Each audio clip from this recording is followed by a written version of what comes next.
Tapi ngeliatnya seperti apa sih Bang dengan adanya kasus Bang Rasman ini?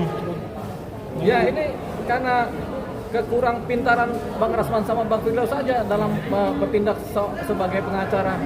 Jadi karena mereka kurang jago sebagai pengacara, akhirnya mereka kecemplung kan. Kita juga nggak tahu mereka pengacara benar apa enggak, juga kita nggak tahu.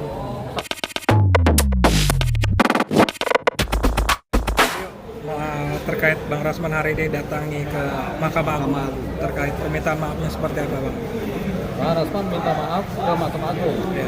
Seharusnya minta maafnya jangan cuma ke Mahkamah Agung, tapi kepada seluruh masyarakat Indonesia, kepada seluruh advokat yang ada di Indonesia, kepada majelis hakim, kepada jaksa, itu minta maaf ke semuanya. Bagus, tapi terlambat. Kenapa? Karena sudah turun penetapan, begitu. Jadi penetapan Mahkamah Agung itu nggak bisa kemudian dirubah karena permintaan maaf. Itu hukumnya.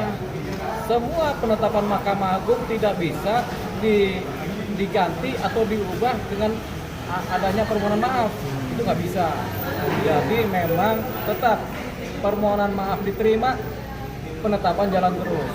Gitu. Itu kalau diterima sama Mahkamah Agung ya, tapi penetapan pembekuan jalan terus. Kenapa? Karena sudah ada suratnya, sudah ada SK-nya, sudah ada nomornya. Begitu. Nah, setiap penetapan Mahkamah Agung punya nilainya adalah nilai produk hukum yang tidak bisa diubah. Selain apa? Selain digugat, begitu. Tapi penetapan digugat juga susah juga, begitu. Karena nanti yang akan mengadili hakimnya juga, kan, gitu. Jadi nggak bisa. Makanya sebenarnya produk hukum yang paling kuat selain inkrah kasasi adalah penetapan Mahkamah Agung. Ya. Jadi itu sudah produk hukum dan tidak bisa dibatalkan lagi. Sudah berdasarkan fakta-fakta dan bukti-bukti kan, jadi sudah nggak bisa dibatalkan lagi. Jadi ya permohonan maafnya Rasman Nasution itu sudah terlambat, gitu. Tapi ngeliatnya seperti apa sih Bang dengan adanya kasus Bang Rasman ini? Ya ini karena kekurang pintaran Bang Rasman sama Bang Firdaus saja dalam bertindak sebagai pengacara. Jadi karena mereka kurang jago sebagai pengacara, akhirnya mereka kecemplung kan. Kita juga nggak tahu mereka pengacara benar apa enggak, juga kita nggak tahu. Pada titik ini kita nggak tahu, tapi ada rumor yang bilangnya ininya palsu lah apalah. Tapi kita nggak ikut ke sana, tapi kita bilang kalau bertindak sebagai pengacara mereka kurang pintar dalam melihat keadaan dan situasi, sehingga akhirnya mereka kejebur. Bang, walaupun alasan dari Bang Rasman bilang kita belum ada undang-undang content of law. Kata siapa belum ada? Nah, itu gimana menurut Abang dari Bang Rasman sendiri? Ada undang-undang. Mahkamah bisa membuat kebijakan sendiri berdasarkan apa yang berkembang di masyarakat. Itu satu, menjadi jurisprudens. Mahkamah Agung bilang bikin penetapan itu jadi jurisprudens dan contempt of court, sudah ada undang-undangnya. Di KUHP juga ada tuh pasal 207, 217, pasal 335 bisa dipakai. Barang siapa melecehkan lembaga yang berwenang. Nah, itu kan salah satu bentuk bagian dari terjadinya contempt of court kan. Lembaga yang berwenang siapa? Kan pengadilan. Siapa pengadilan itu? Ya lembaga yang berwenang. Begitu diputar-putarnya begitu kan. Nah, court itu adalah lembaga yang berwenang, lembaga pengadilan yang berwenang. Jadi dia sudah melakukan pelanggaran pidana contempt of court, gitu. Dasarnya ada, undang-undangnya juga ada, gitu. Bang, artinya ini Rasman dan Firdaus itu sudah tamat waktu jadi pengacara. Nah, atau gimana? Kata Bang Hotman gimana? Sudah tamat belum? Katanya Sudah tamat. tamat dan suruh pulang sama kampung. juga, kata saya, mereka berdua sudah tamat jadi pengacara, begitu. Karena dasarnya apa? Bukan kata Bang Hotman ya, dasarnya adalah kata Mahkamah Agung.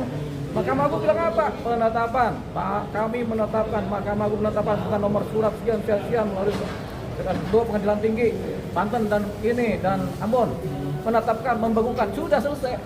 Bang, bicara membekukan, nasib dari kantornya seperti apa Bang? Izinnya, Ya sudah kan? dan para anak buahnya. Dan juga Itu urusan mereka masing-masing, ya kita nggak bisa ikut campur nasib mereka masing-masing. Tapi yang jelas ketika kartu advokatnya atau kemudian berita acara semuanya dibekukan atau dihentikan, itu artinya mereka nggak bisa buka praktek.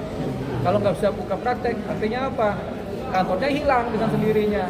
Karena kantor melekat pada nama melekat pada sumpah melekat pada yang mengangkat sumpah, yaitu siapa? Mahkamah Agung. Bang, tapi itu kalau dibukukan itu bisa dicairkan nggak sih Bang untuk bisa kembali lagi sebagai pengacara? Ya kalau dicairkan bisa aja asal apinya gede, ya kan? Namanya Buktinya dicabut gitu. Oh dicabut? Ya Dicabut. begini, udah pernah ngeliat salju di Greenland nggak? Itu kan beku terus, sudah seumur hidup kita masih beku aja. Itu sama seperti itu nantinya.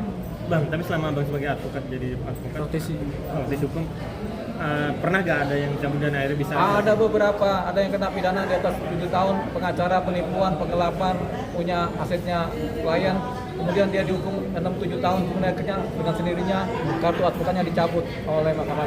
Ada udah, ada beberapa. Tapi bisa balik lagi gak? Nggak bisa. Kalau sudah dicabut, sekali dicabut jadi pengacara ya selesai. Sudah ada penetapan selesai. Tapi kan yang bersangkutan punya organisasi sendiri. Organisasi itu Nah, nggak punya nilai keutamaan. Kenapa? Karena organisasi itu kan banyak. Kita juga bisa bikin organisasi, entah lagi bikin organisasi benar banyak banget ada bisa.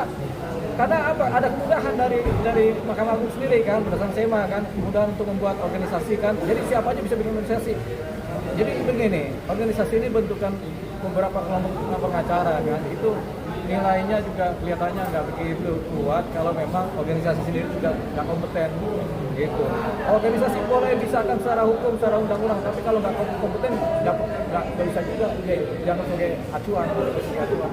Bang, tapi kan ini awalnya dari undang-undang advokat kan yang bilang katanya MA menyerahkan semua masalah ke organisasi masing-masing, bukan ke MA lagi. Menurut Mas ini berarti kan ini awalnya dari MA kan, berawal dari MA yang menyerahkan ke organisasi masing-masing. Betul. Menindaklanjuti. Kalau pengelolaan penciptaan advokat, kelulusan, ujian, pendidikannya itu mungkin diserahkan kepada organisasi. Tapi kalau sumpah itu tetap kewenangan dari Mahkamah Agung. Yang Mahkamah Agung ambil adalah sumpahnya. Nah, lulus advokat tanpa disumpah nggak bisa jadi pengacara. Itu kuncinya. Lulus advokat sudah disumpah, kalau sumpahnya dicabut berhenti jadi pengacara. Bang, penegasan berarti tidak ada kesempatan kedua untuk Rasman dan Firdaus. Kalau ikutin apa kata Mahkamah Agung, ya tidak ada. Begitu, jadi nggak ada lagi kesempatan kedua. Ini dari Mahkamah Agung, bukan dari saya. Oke. Siap. Terima kasih.